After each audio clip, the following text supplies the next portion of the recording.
एक बाफ की फ़ानी। एक शख्स अपनी पैदावार के 3 हिस्से करता था। एक हिस्सा अपने खाने और बाल बच्चों के खाने के लिए, एक अल्लाह की राह में खर्च करने के लिए निकलता और एक हिस्सा अपने बाफ की देखभाल के लिए रखता।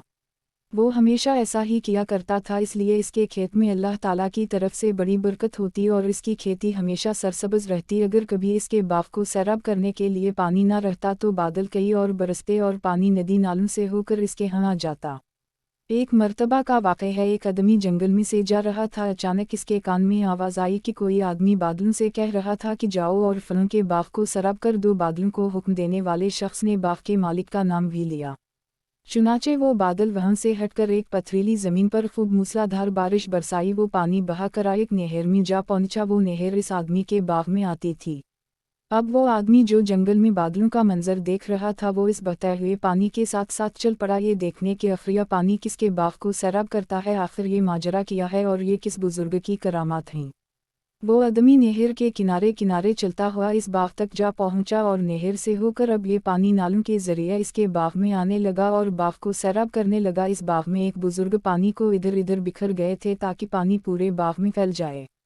इस रागीर मुसाफिर ने उनसे दरियाफ्त किया कि हज़रत आपका नाम क्या है। इस बुजुर्ग ने वही नाम बताइए जो इस मुसाफिर ने बादलों में सुना था। बुजुर्ग ने पूछा कि भाई, आप मेरा नाम क्यों दरियाफ्त कर रहे हैं, कि आपको मुझसे कोई काम है।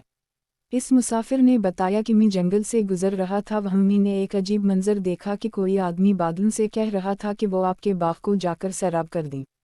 इस आदमी ने आपका नाम बताया था, वो बादल कहीं और बरसा लेकिन नहर के जरिए पानी आपके बाग में आ पहुंचा। ये अजीब व गरीब मंजर देखकर इसकी हकीकत जानने के लिए इस बहते पानी के साथ साथ चलता आया कि देखो कि वो कैसे बुजुर्ग हैं जिन पर ये ख़ास नज़र रहमत हैं। फिर इस मुसाफिर ने पूछा कि हज़रत आप किया करते हैं कि इस बाग को सैराब करने का भी इंतज़ाम हो जाता है। इस पर इन बुजुर्ग ने बताया, इस बाग से मुझे जो कुछ भी मिलता है मैं इसके 3 हिस्से करता हूँ। एक हिस्सा अपनी औलाद के लिए, एक हिस्सा अल्लाह की राह में खर्च करता हूँ और एक हिस्सा इस बाग की देखभाल के लिए। इसलिए जब भी मेरे बाग को पानी की ज़रूरत होती है, जो कुदरत की तरफ से उसका इंतज़ाम हो जाता है।